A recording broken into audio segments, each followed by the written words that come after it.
The air in the Gilded Quill was sacred. It was a delicate fusion of old paper from the leather-bound books lining the walls, the faint, sweet perfume of beeswax from the polished mahogany, and the rich, savory aroma of 100 years of perfectly seared steaks. For Clara Evans, it was the smell of history, a living, breathing entity she was privileged to serve. At 24, her life was a carefully curated archive of obligations, her final year of a master's degree in archival science, the crushing weight of student loans, and the quiet, constant worry for her grandfather, a man whose own history was being cruelly erased by the fog of dementia. Working at the Gilded Quill wasn't just a job, it was a residency. She absorbed its stories, the ghosts of senators who had debated policy in Booth 4, the whispers of proposals made near the grand stone fireplace. Each night was a performance of quiet competence. There was Mrs. Albright, the stern-faced widow, who required her tea brewed for precisely 4 minutes. There were the 2 jovial history professors from the university who argued about the Federalist Papers over their weekly porterhouse. And there was Arthur, the head waiter, a man of 70, with hands that trembled slightly from a lifetime of service, but whose memory for a patron's preferred vintage was as sharp as a sommelier's sabre. They were a family bound by a shared reverence for tradition and the unsteady guidance of their manager, Mr. Dubois, a man whose backbone was as pliable as a warm breadstick. Dubois' philosophy was simple. The customer with the largest wallet was always right, even when they were profoundly, offensively wrong. Tonight, a crisp autumn Thursday, felt different. A current of nervous energy crackled beneath the surface of the restaurant's usual calm. The reason was a new reservation, a last-minute booking for a party of 4 under the name Thorne. The name hung in the air like a storm cloud.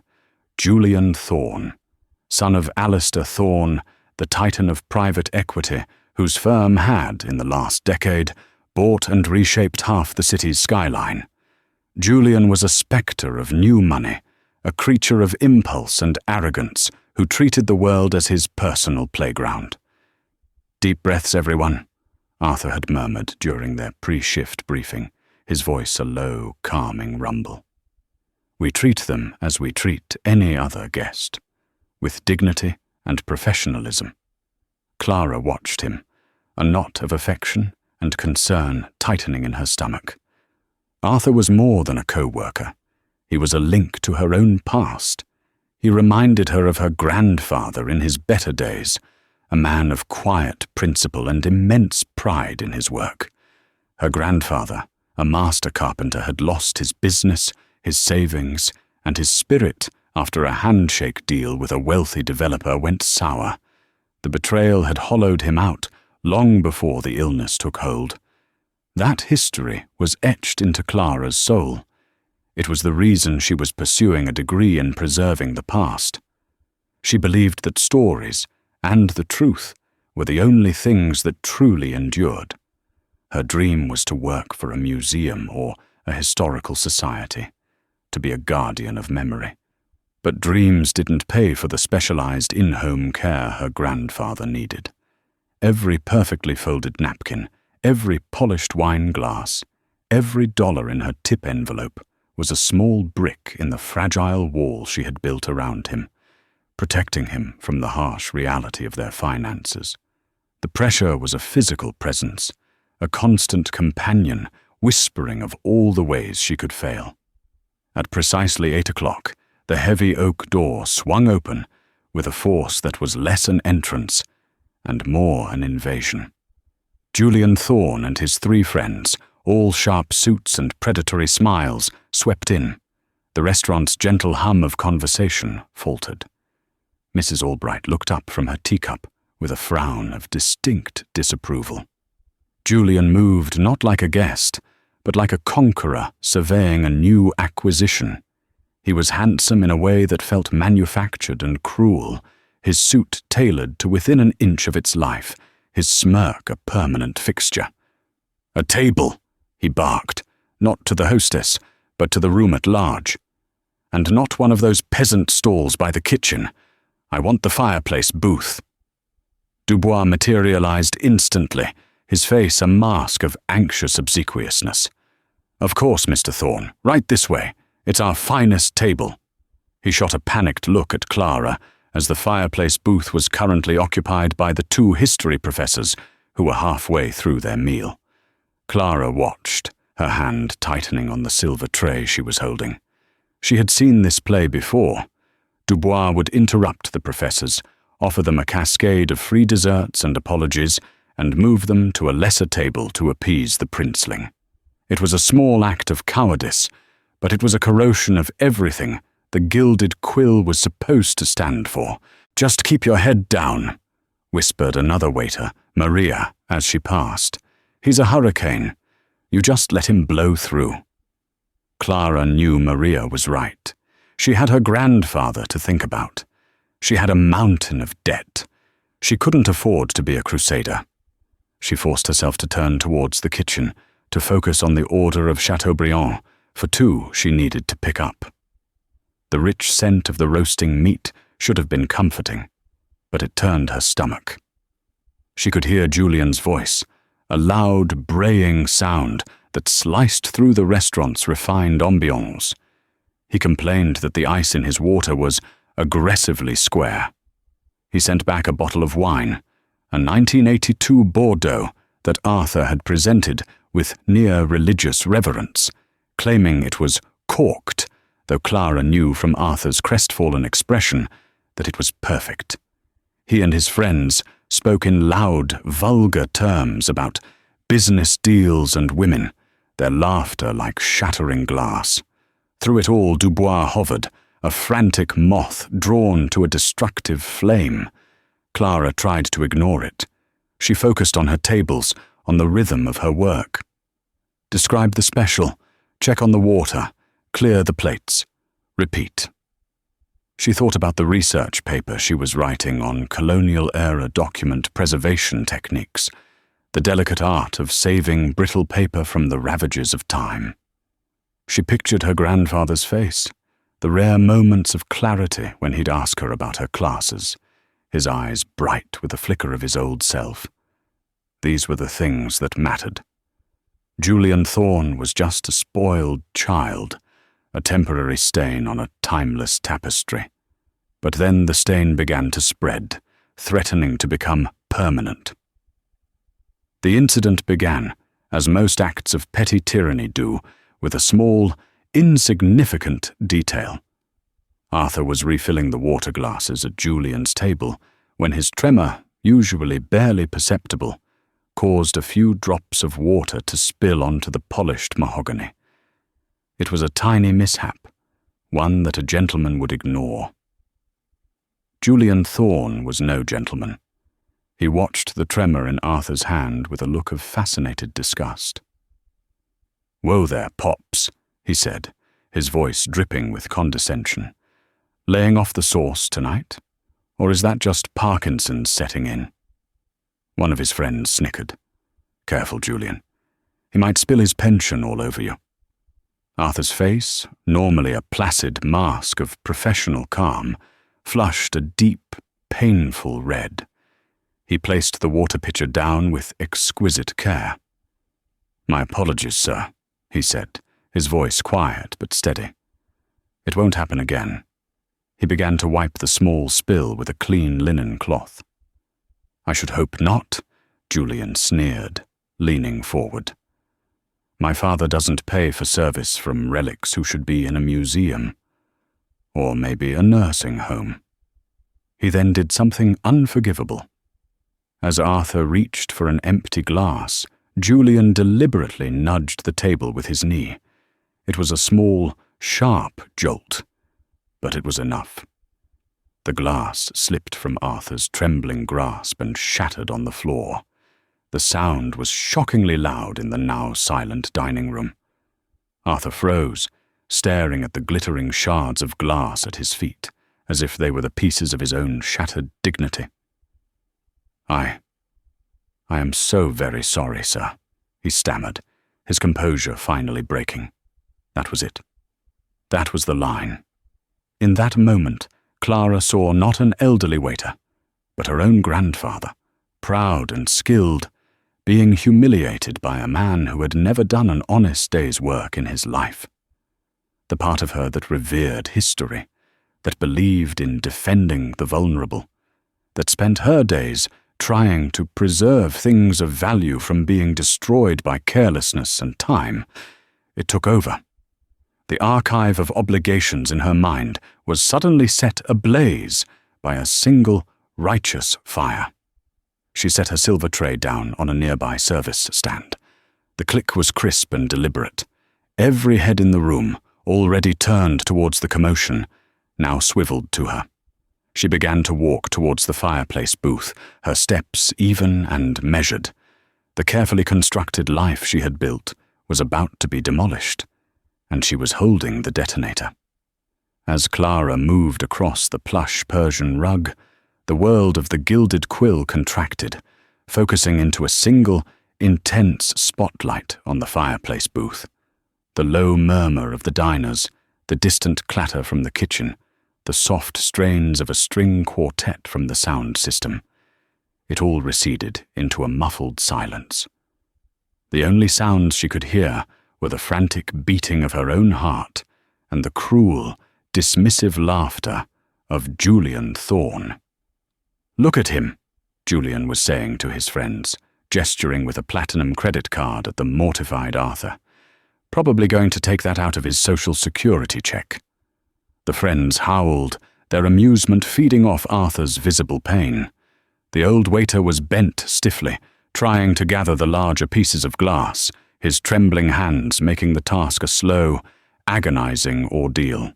Mr. Dubois, seeing Clara's determined advance, scurried to intercept her, his face a jumble of panic and pleading.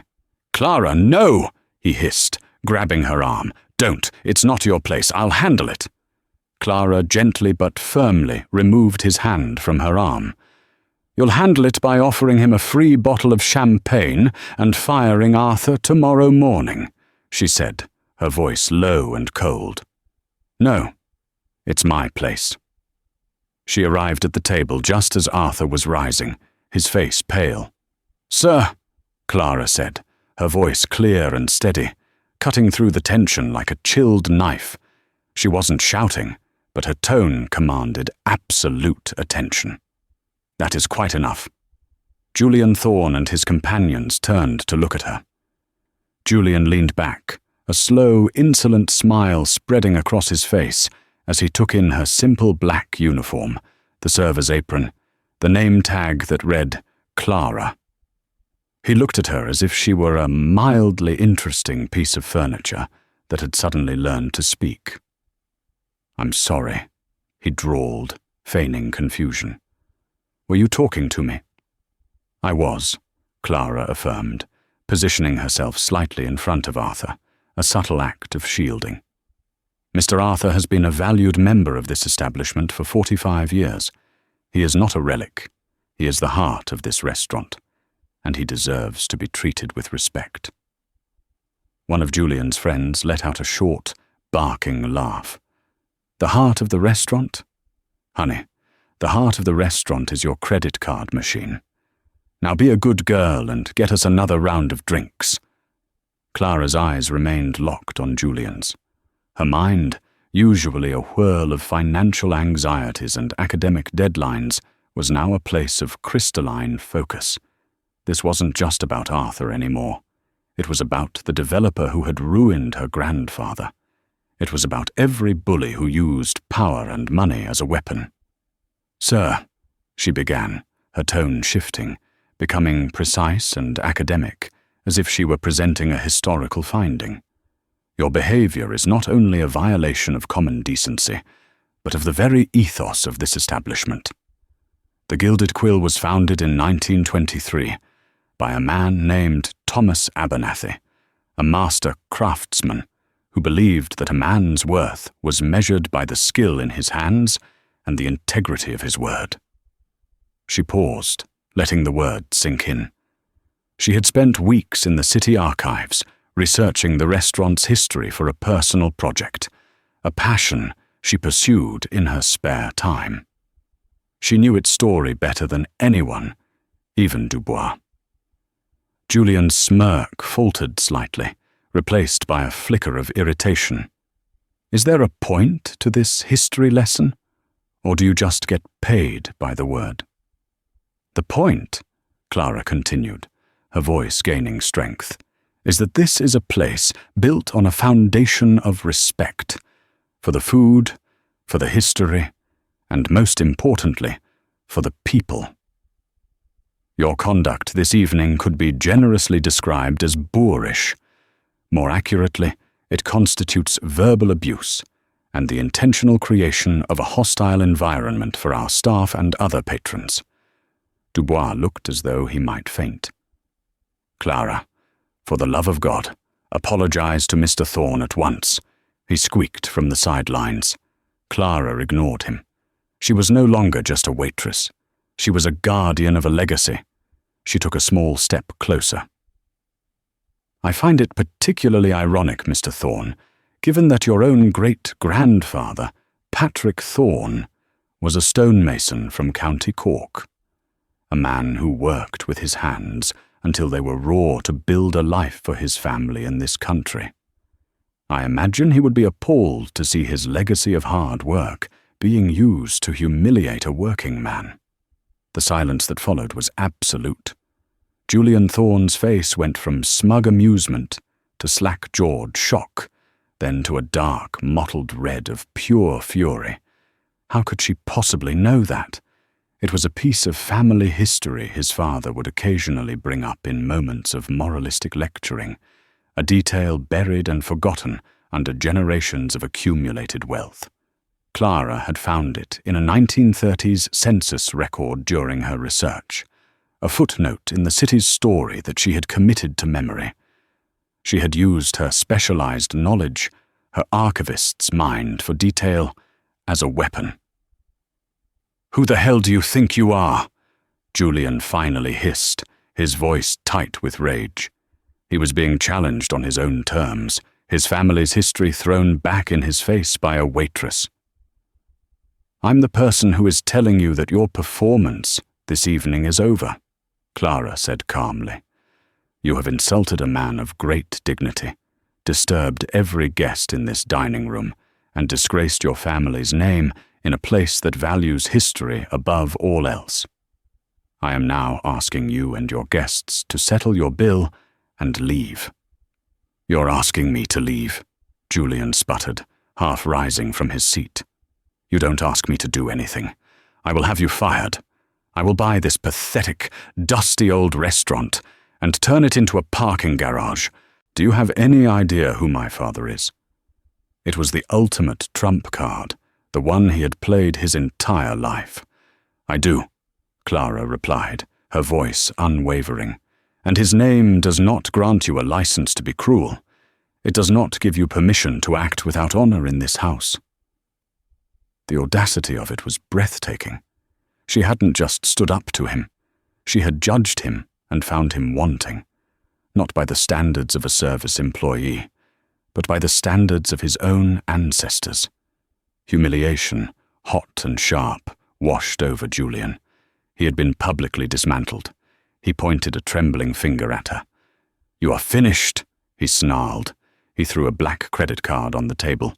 "Run this, and then pack your things. You'll be serving fries from a truck by next week."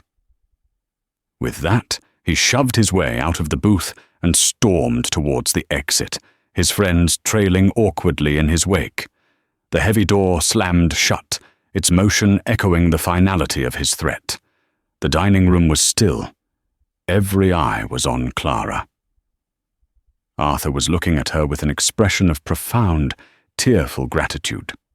Mrs. Albright, the stern-faced widow, began to applaud, a slow, deliberate clap that was soon joined by the two history professors, and then, hesitantly, by a few other tables. The smattering of applause was cut short by the sound of Mr. Dubois' strangled cry of rage. He rounded on Clara, his face purple, a vein throbbing in his temple. "Are you out of your mind?" he shrieked, his voice cracking. "Do you know what you've just done? You've just destroyed us.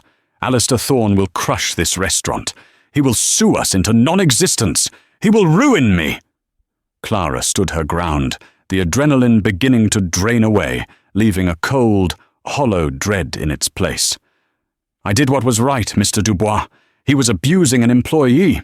"I don't care about what's right," Dubois screamed, spittle flying from his lips. "I care about survival. You are fired, Evans. Fired. Get your personal effects and get out of my sight. You are a liability I can no longer afford." The words landed with the force of a physical blow. Fired. The wall she had built around her grandfather had just been leveled. The foundation of her life, her meticulously archived, hard-won stability, had just been turned to dust. She looked at Arthur's grateful, worried face, and then at Dubois' terrified, furious one. She had defended history and honor, but in the cold, hard calculus of the present, it had cost her everything. The walk from the Gilded Quill back to her small apartment was through a city she no longer recognized.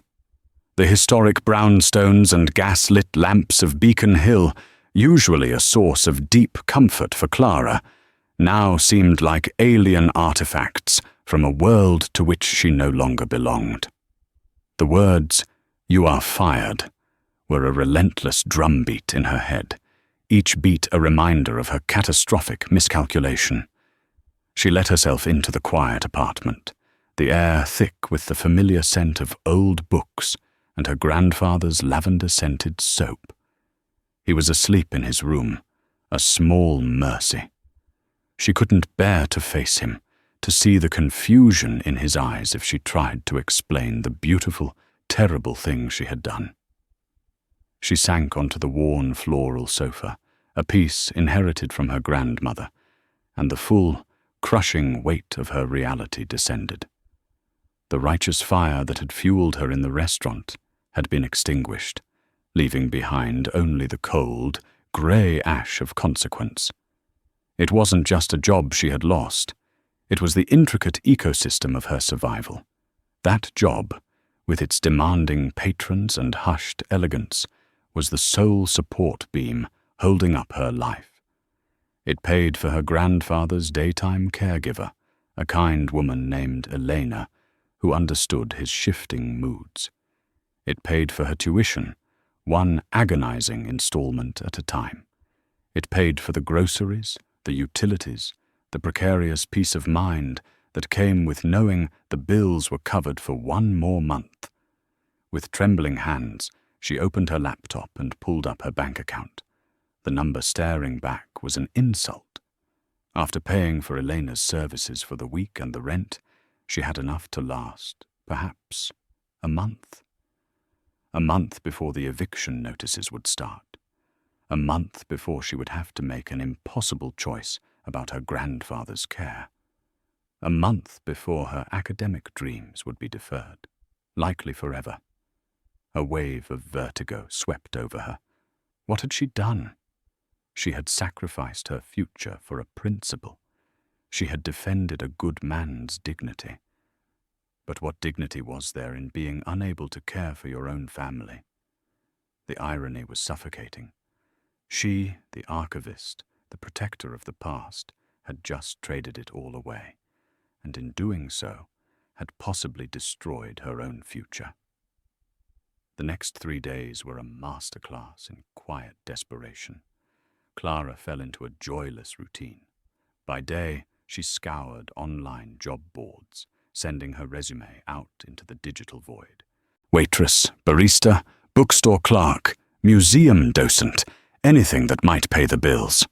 She polished her resume, highlighting her customer conflict resolution skills and ability to perform in high-pressure environments. The phrases felt like a cruel joke. Every application she submitted felt like a message in a bottle tossed into a hurricane. What would happen when a potential employer called Mr. Dubois for a reference? The thought made her feel ill. Julian's parting shot, "You'll be serving fries from a truck by next week," haunted her. A call from Arthur on the second evening offered little comfort. "Clara, my dear girl," he said, his voice heavy with guilt. "I cannot thank you enough, but I feel dreadful. Dubois is in a complete panic. He's been trying to get a meeting with Alistair Thorne's office to apologize, grovel, offer them free meals for life. He says the Thorne account is tied to half the corporate event bookings in the financial district." "It wasn't your fault, Arthur," she said, her voice hollow. "Please don't feel guilty." "What you did," he said softly. "It was the bravest thing I've ever seen. But this city, it doesn't always reward bravery." His words, meant to be a comfort, only twisted the knife. Bravery was a virtue for those who could afford its consequences. The true cataclysm arrived on Saturday morning, delivered not by a phone call or an email, but by a crisp, cream-colored envelope slipped silently under her apartment door. It had no stamp, indicating it had been delivered by a courier. Her heart hammered against her ribs. This was it. A lawsuit. A cease and desist letter from the Thorne Empire's legal team, the opening salvo in a war she could never hope to win. Her fingers shook as she tore open the thick, expensive paper. The letterhead was stark and elegant, bearing a single powerful name, Thorne. But it wasn't a legal threat. The letter was typed, its tone formal and chillingly direct. Ms. Evans, I have been made aware of the incident at the Gilded Quill on the evening of Thursday, October 5th. I have also been made aware of the subsequent termination of your employment. My Chief of Staff, Ms. Genevieve Sterling, will be calling on you at your residence tomorrow, Sunday, at 2 p.m. She will escort you to a meeting. Your attendance is expected. Sincerely, Alistair Thorne. Clara read the letter 3 times, her blood turning to ice. It wasn't a lawsuit. It was a summons, a command performance. The sheer, unadulterated power in those few sentences was more terrifying than any legal jargon. Alistair Thorne himself knew her name. He knew where she lived. He wasn't sending a lawyer. He was sending his chief of staff to personally collect her. What could he possibly want? To intimidate her in person? To offer her a pittance in hush money to ensure the story never went public? Fear warred with a sliver of defiance. Why would a man of his stature, a veritable king of the financial world, concern himself personally with a fired waitress? She spent a sleepless night pacing her small living room, the letter sitting on the coffee table like an unexploded bomb. She analyzed the confrontation at the restaurant, replaying every word, every gesture, as if preparing for a cross-examination. She had been morally correct, but she was about to face a man who operated in a world where morality was a commodity, and power was the only real currency. The next day, at 1:45 p.m., Clara was dressed not in a uniform, but in her only interview outfit, a simple navy blue dress and a worn but well-maintained blazer. She felt like a condemned prisoner, dressing for her own execution. At precisely 2 p.m., a black town car, so sleek and silent it seemed to absorb the light around it, pulled up to her building. A woman stepped out. She was in her 50s, with impeccably styled silver hair, a suit of severe elegance, and an expression that suggested she had never been surprised by anything in her life. This had to be Genevieve Sterling. A moment later, a polite but firm knock echoed on Clara's door. She took a deep breath, the air in her lungs feeling thin and inadequate. The world she had known was gone, shattered on the floor of the Gilded Quill. Whatever came next, she had to face it with the same conviction that had led her here. Steeling her nerves, she opened the door. "Ms. Sterling." The woman offered a brief, professional nod. "Miss Evans. Mr. Thorne is waiting. Shall we?" The moment Clara opened her door to Genevieve Sterling, she felt a palpable shift in the gravity of her world. Ms. Sterling's presence was not overtly menacing, but it carried an aura of absolute, frictionless competence. She was the gatekeeper to a realm of power so immense that Clara couldn't begin to comprehend its scope. "The car is downstairs," Ms. Sterling said, her voice a smooth, neutral alto. It was not a question. Clara grabbed her purse, gave a quick, silent glance towards her grandfather's closed bedroom door, and followed Miss Sterling out of the apartment she was no longer sure she could afford. The ride in the town car was silent. The leather seats were buttery soft. The interior was climate-controlled to a perfect still coolness, and the city slid by behind tinted windows, muted and distant. It was a hermetically sealed capsule, transporting her from her world of looming bills and quiet desperation into somewhere else. They did not drive towards the gleaming Thorne Tower that dominated the financial district. Instead, the car headed for the waterfront, to a discreet, high-security private airfield she never knew existed. It was a place for the city's true elite, a terminal for private jets and helicopters that allowed them to move without ever touching the common ground. The car rolled to a stop beside a helicopter, a magnificent, dark grey machine that looked more like a piece of military hardware than a civilian transport. A stylized T was emblazoned on its tail. Clara's throat went dry. A helicopter. The sheer, staggering level of wealth and power on display was a form of psychological warfare. It was designed to make her feel small, insignificant, to strip her of any lingering defiance before she even met the man himself. "This way, Miss Evans," Ms. Sterling said, her expression unchanging. Numbly, Clara was helped into the surprisingly plush cabin. Ms. Sterling sat opposite her, handing her a headset. "It's a brief flight," she said, through the microphone as the rotors began to whir, building to a thunderous crescendo that vibrated through Clara's bones. The ground fell away with a dizzying lurch. Below her, the city became a breathtaking, intricate map. She saw the familiar curve of the harbour, the grid of streets she walked every day, the historic rooftops of the Gilded Quill. From this height, it all seemed so orderly, so manageable. It was the perspective of a god or a king. They landed not on a skyscraper, but on the roof of a sprawling, fortress-like estate nestled in the wooded hills just outside the city limits. It was a compound of old stone and modern glass, overlooking a vast expanse of autumn foliage. As the rotors powered down, a door to a private study slid open, and there he stood. Alistair Thorne was not what she expected.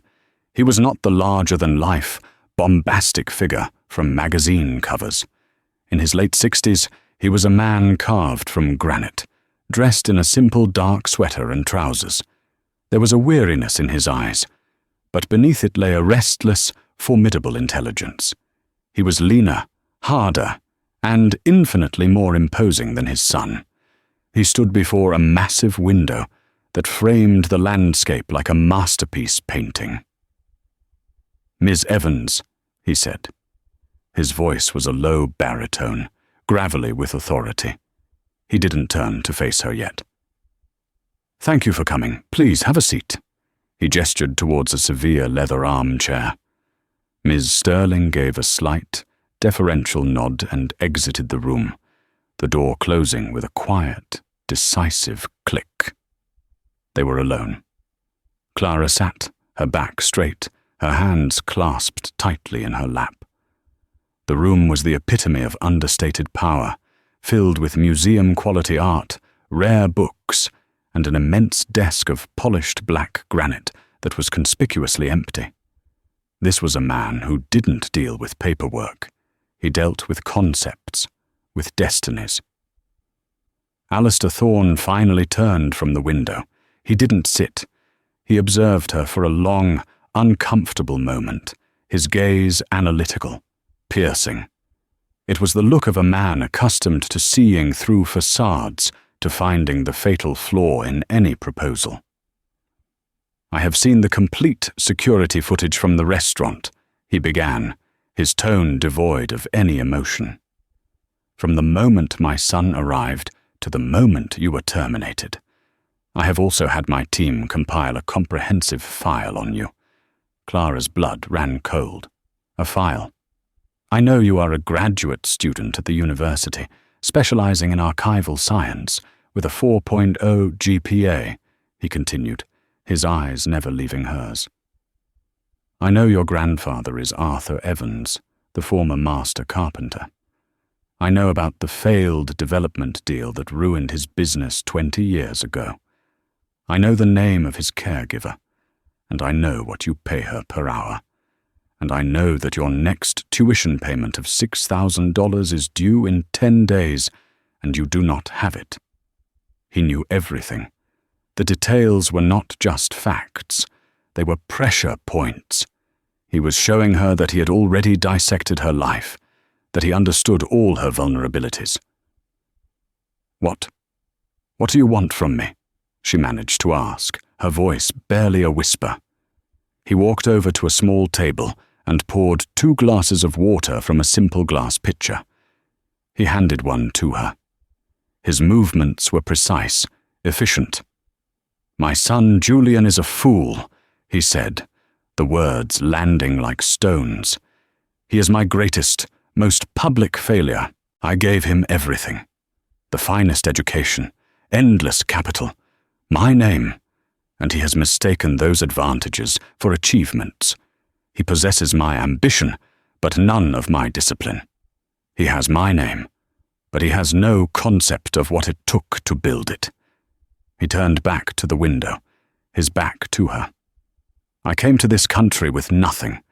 I worked construction. I laid bricks. I learned the value of a day's labor, the weight of a man's word. I built an empire on a simple principle. You identify assets of true, underlying value that others have overlooked, and you invest in them for the long term." He turned back to face her, his gaze intense. "Then there is you, a graduate student, drowning in debt, with the weight of her family on her shoulders. Your entire life is a fragile construction. And for what? For the dignity of an old man? For a principle?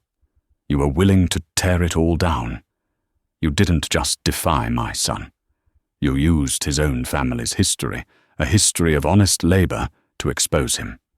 You didn't attack his wealth, you attacked his character. That was unexpected." He paused, letting his words hang in the silent room. "I have spent 40 years surrounded by sycophants, by people who tell me what I want to hear. They are weak, they are predictable. You, Miss Evans, are not." Clara was speechless. This was not the rebuke, not the threat she had braced herself for. "I have already dealt with Julian," Alistair said, a flicker of something cold and hard in his eyes. "As of this morning, his credit cards and trust fund are frozen. On Monday, he will begin work on a Thorne Industries oil pipeline project in the Alaskan North Slope. He will live in a worker's barracks and earn $16 an hour. Perhaps a year or 2 of hard labor and bitter cold will teach him something of value." He then walked over and finally sat in the chair opposite her, leaning forward, his hands steepled. "But that leaves the matter of you. You acted with integrity, and you were punished for it. Your manager, Mr. Dubois, is a coward who values a single account over the soul of his establishment. That is not just a moral failing. It is a poor business decision." He held her gaze. "So, here is my proposal. Firstly, as of yesterday afternoon, I have acquired the controlling interest in the Gilded Quill. Clara's jaw literally dropped. He had bought the restaurant. It was a minor transaction, he said dismissively. As the new owner, I have already accepted Mr. Dubois' resignation. I am offering you his position as general manager, effective immediately, at a salary that will solve your immediate financial concerns. I want you to run it.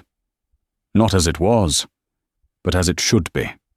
Restore its integrity. The offer was a life raft, so immense and unbelievable she could barely process it. It would solve everything, her grandfather's care, her rent, her peace of mind. But she sensed with a sudden clarity that this was a test. He was offering her a job. But was that what she truly wanted? She found her V. The walk home was a funeral procession for a life that had ended only minutes before.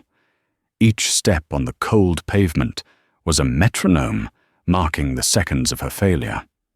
The familiar gas lamps of Beacon Hill, which usually cast a warm, nostalgic glow, now seemed to mock her, their light illuminating the stark, terrifying contours of her new reality. Fired. The word was a shard of glass in her mind, and with every beat of her heart, it twisted deeper. She let herself into the apartment, the silence within a heavy blanket. Her grandfather was asleep, his soft, rhythmic breathing from the bedroom, the only sound. It was a sound that had always meant safety, stability. Now, it was a countdown timer. She sank onto the worn sofa. The floral pattern faded from years of life and worry, and the adrenaline that had been a pillar of fire inside her collapsed into a pile of cold, grey ash. The magnitude of her recklessness washed over her in suffocating waves. She had not just stood up to a bully.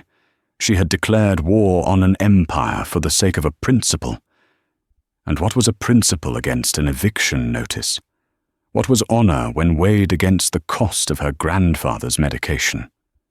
She, Clara Evans, the meticulous archivist of other people's histories, had just torched her own.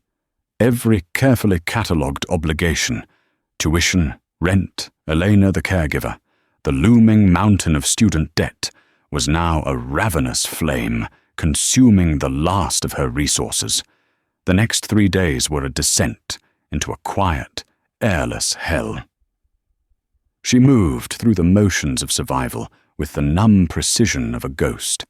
She updated her resume, the words customer service and conflict resolution feeling like bitter ironies on her tongue. She sent it into the digital abyss, application after application, each one a prayer whispered into a void. She made spreadsheets, calculating how long her meager savings would last. 6 weeks, if she ate only rice and beans. 4, if she kept paying for Elena. The numbers were not data points. They were the bars of a cage closing in around her. Arthur called on the second day, his voice a ragged tapestry of gratitude and guilt. "He's gone, Clara," he'd said. "Dubois. He let me go this morning. Said it was a restructuring. He was terrified.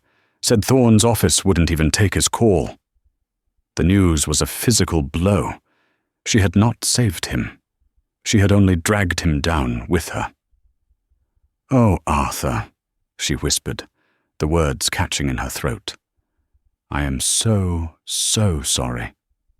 "Don't you dare be sorry," he'd insisted, his voice cracking with an emotion she couldn't quite place. "For the first time in 20 years, Clara, I walked out of that restaurant with my head held high.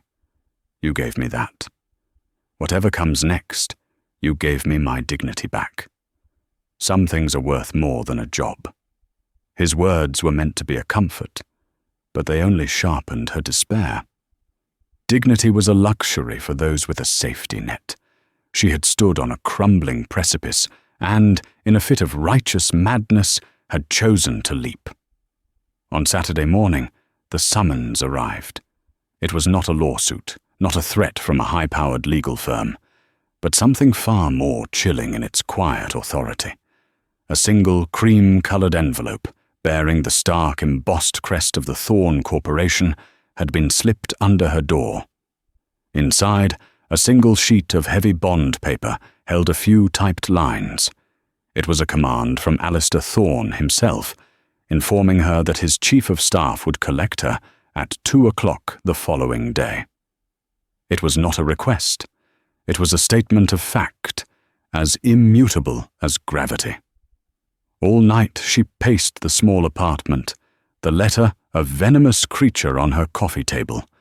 Fear was a cold, metallic taste in her mouth. She imagined a sterile boardroom, a team of lawyers, a non-disclosure agreement with a pittance of severance attached, a gag order to ensure the story of his son's humiliation never saw the light of day. She would be forced to sign away her story, the one true thing she had left, for a few pieces of silver. At precisely 2:00 p.m., after a sleepless night spent staring at the ceiling, a black car, silent and predatory as a shark, slid to a stop in front of her building. The woman who emerged, Genevieve Sterling, was a study in severe, expensive elegance. She moved with an unnerving lack of friction, her presence radiating a power that was absolute precisely because it was so understated. The journey was a masterclass in psychological disorientation. The silent car, the private airfield she never knew existed, the sudden, gut-wrenching ascent in a helicopter that sliced through the sky. It was all designed to strip her of her context, to make her world of rent and tuition seem laughably insignificant. As the city sprawled beneath her, a perfect, glittering map, she saw the gilded quill, a tiny historic jewel amidst the glass and steel. From this vantage point, it looked so fragile. The helicopter landed on a stone helipad beside an estate that was less a house and more a private kingdom, a fusion of old-world stone and stark, modern glass cantilevered over a forested valley. Alistair Thorn was waiting for her, not in an office, but in a library. It was the most beautiful room Clara had ever seen. 2 stories high, walled with dark mahogany shelves that groaned under the weight of thousands of leather-bound volumes. A spiral staircase of wrought iron curled up to a second-level gallery. The air smelled of old paper, leather, and wood smoke from a vast stone fireplace. It was the scent of the gilded quill, amplified, perfected. It was the scent of history itself, curated and owned. Alistair Thorn stood by the fire, a glass of amber liquid in his hand. He was leaner, colder, and more formidable than any photograph had suggested. He did not look at her as she entered, his attention fixed on the flames.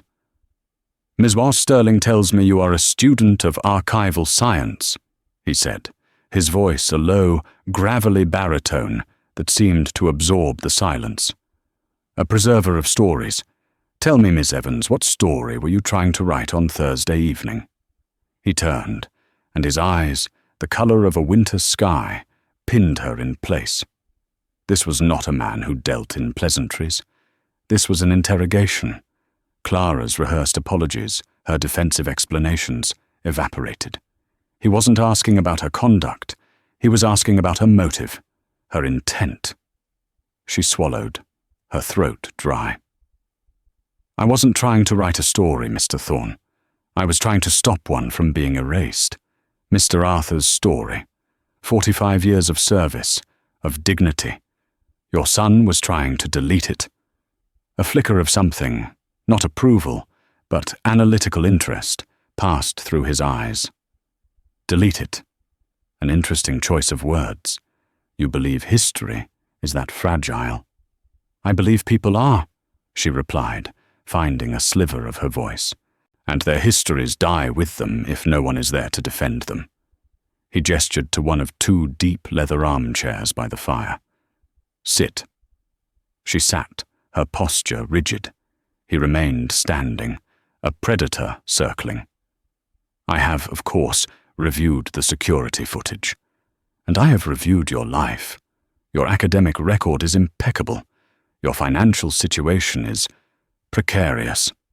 You acted against every conceivable instrument of your own self-interest. Why? Because what my grandfather taught me is that the quality of a man's work is the only true thing he owns. Your son was spitting on that. He was spitting on Arthur, and he was spitting on the memory of my grandfather. And my great-grandfather, Alistair added, his voice flat. Patrick Thorne, the stonemason. You used my own history as a weapon against my heir. A bold move. Where did you learn of him? City census records from the 1930s.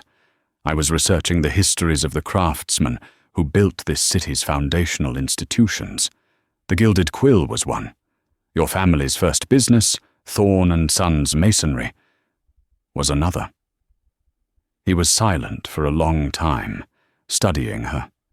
She felt like a document being appraised for authenticity, for flaws. So you came armed with facts, he finally said. You believe in the power of the truth. I believe it's the only power that lasts, she said. He gave a short, mirthless laugh, a charmingly naive sentiment. Power, Miss Evans, is the ability to shape reality, to create the truth. My son believes it comes from a credit card. He is a fool. You believe it comes from a dusty census record. You are an idealist. He set his glass down on the mantelpiece with a heavy click. I am a pragmatist, and I am now faced with a pragmatic problem.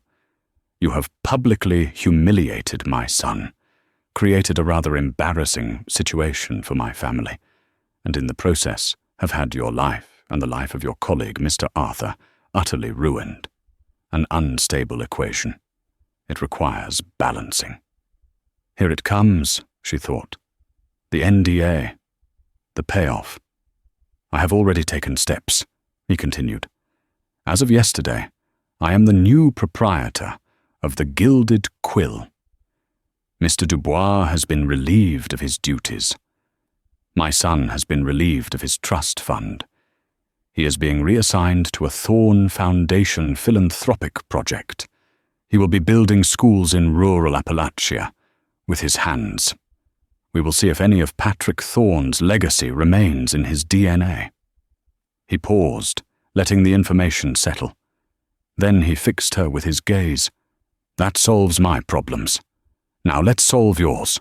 I am prepared to offer you the position of general manager of the restaurant with a controlling interest. And I will, through my foundation, assume all financial responsibility for your grandfather's care and your education. Your slate will be wiped clean. It was more than she could have ever imagined. It was a rescue, a miracle, relief so profound it felt like a physical pain washed through her. But as she looked at him, at the cold, calculating intelligence in his eyes, she sensed a hook buried deep within the bait. This was too simple for a man like him. "What's the catch?" she asked, her voice barely a whisper. A slow, reptilian smile touched his lips. Astute? There is always a catch. He walked over to a massive, ornate desk and picked up a slim file. He held it out to her. The catch is a matter of justice, a piece of unfinished history. Her hands trembled as she took it. She opened the cover. The name on the top sheet made the air leave her lungs in a rush. It was the name of the developer. The man who had destroyed her grandfather's business with a broken handshake deal 2 decades ago. "I acquired his firm 12 years ago," Alistair said, his voice a low murmur. "He is now a senior vice president in my real estate division, a very wealthy man. He is also, by all accounts, corrupt. He cuts corners. He bullies subordinates. He is, in short, a liability I have been looking for an excuse to remove." He tapped the file in her hands. "That file contains everything my internal auditors have gathered. Evidence of kickbacks, contract violations, safety procedure oversights. It is enough to ruin him, to strip him of his pension, his reputation, his wealth, to see him utterly destroyed. All it requires is an official catalyst, a formal complaint from an outside party with historical standing, a party such as, for instance, the granddaughter of a carpenter he defrauded 20 years ago. Clara stared at the file, her heart hammering. The power to exact perfect, righteous revenge was sitting in her lap. She could destroy the man who had hollowed out her family, who had precipitated her grandfather's long decline. It was justice. It was what he deserved. She could feel a lifetime of quiet, simmering rage coalesce into a single burning point. She looked up at Alistair Thorne. He was watching her, his expression unreadable. And in that moment, she understood. This was the real test, not her defiance in the restaurant. This. He was not offering her justice. He was offering her the chance to become him, to use history, to use information as a cudgel, to wield power to annihilate an enemy. She thought of her grandfather, not of his anger or his loss, but of the quiet pride he had always taken in building things. He created. He did not destroy. She thought of what she had said to Thorne just minutes before. I was trying to stop a story from being erased. If she signed this complaint, she wouldn't be a restorer. She would be an eraser. Slowly, deliberately, she closed the file. She stood up and placed it back on his desk. "No," she said, her voice shaking but clear. "Thank you." "But no." Alistair raised an eyebrow. "No. This is your chance to see justice done for your family, to balance the scales." "That isn't balancing the scales," she said, finding a sudden, unexpected strength. "That is using your power to settle my personal vendetta. It may be justice, but it wouldn't be my story. It would be yours. My job, the one I've been training for my entire life, is to preserve records, not to weaponize them. This man's crimes, the ones in that file, they have their own victims, their own history. That is the story that needs to be told. It has nothing to do with me or my grandfather." She met his gaze, unafraid. "My grandfather lost his business because he trusted the word of a man without honor. If I use your power to crush him now, what does that make me? I won't start my new life by building it on the ruins of another man's, no matter how much he deserves it." For a full minute, Alistair Thorne simply stared at her. The silence in the library was absolute, profound. The air crackled. Clara's heart was a frantic drum against her ribs. She had just refused a billionaire's gift and defied him a second time. She had failed his test. Then, something shifted in his expression. The cold, analytical mask dissolved, replaced by a look of profound, startling respect. A genuine, slow smile spread across his face, reaching his eyes for the first time. "That," he said, his voice a low rumble of satisfaction, "was the correct answer." He picked up the file. "You are right. This man's fate will be determined by the consequences of his own actions, not by your history. I will handle it." He tossed the file into the fireplace, where it was instantly consumed by the flames. "The offer I made you still stands," he continued, his tone changed, lighter. "The restaurant, your grandfather's care, your education. They are yours, no strings attached. Consider it restitution for the damage my family has caused. But that was never the real offer." He walked back towards her, his eyes alight with a new purpose. "I am an old man, Miss Evans. I have spent a lifetime acquiring companies, art, artifacts, stories. I have built an empire, but I have neglected its archive. My legacy is a disorganized collection of myths and transactions. It needs a guardian, someone with an unshakable moral compass, someone who understands that history is not a weapon for revenge, but a map for the future, someone who knows the difference between justice and vengeance. He gestured to the library around them, to the thousands of books, the silent witnesses to history. I am not offering you a job as a restaurant manager. I am offering you a position upon your graduation as the first executive director and chief archivist of the Thorn Foundation. I am asking you to be the custodian of my family's story, to find the truth in it, to preserve it, and to use the vast resources of my foundation to preserve other stories that are in danger of being erased. He extended his hand. I am not offering you a handout, Ms. Evans. I am offering you a life's work, a chance to do on a global scale what you did for one old waiter in a restaurant. Tears welled in Clara's eyes, hot and cleansing. The crushing weight that had defined her existence for years was not just lifted, it was transformed into a foundation. She looked at his outstretched hand, then back at his face. She saw not a king, but a man at the end of his life, trying to make sense of the story he had written. She took his hand, her grip firm and sure. I accept. Her first day as director of the Thorn Foundation was a year and a half later, after graduating with highest honors. Her new office was not in the gleaming Thorn Tower, but in a restored 19th century customs house on the waterfront, a building she herself had selected to be the foundation's new home.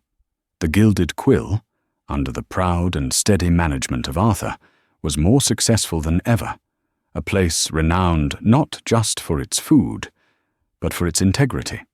Her grandfather, comfortable and safe, now had more good days than bad. His long-term memory, the archive of his own life, often surprisingly clear. On her new desk, vast and made of reclaimed oak, sat a single, plain archival box. There was a note from Alistair. Every archive has a beginning. This is ours. Clara lifted the lid. Inside, nestled on acid-free paper, was not a corporate ledger or a stock certificate, but a small, faded photograph from the 1890s of a young man with calloused hands and defiant eyes, holding a stonemason's hammer.